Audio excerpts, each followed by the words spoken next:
రాజా నియోజకవర్గం వంగర మండలంలో వివేక master mind స్కూల్లో ఘనంగా తెలుగు భాషా దినోత్సవం జరిగింది. తెలుగుకు వెలుగు పంచుతూ ప్రపంచ స్థాయిలో తెలుగు ఘన కీర్తిని చాటి చెప్పిన మహానుభావుడు మన గిడుగు వెంకట రమణమూర్తి అని Vangara SBI branch manager Varaprasad అన్నారు. వివేక మాస్టర్ మైండ్ పాఠశాల ఆవరణంలో వ్యవహారిక భాషా పితామహుడిగా పేరుగాంచిన గిడుగు రామ్మూర్తి జయంతి ఉత్సవాలు తెలుగు భాషా దినోత్సవ వేడుకలు ఘనంగా నిర్వహించారు.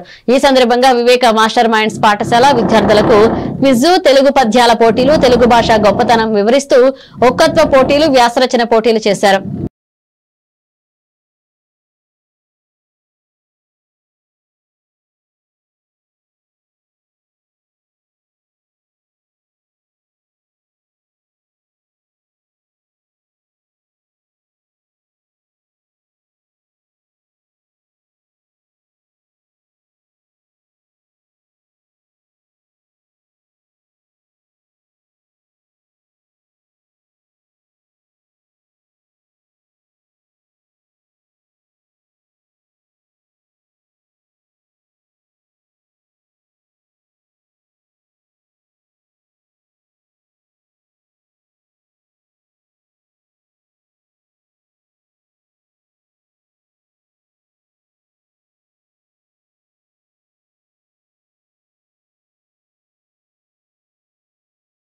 ఏలూరు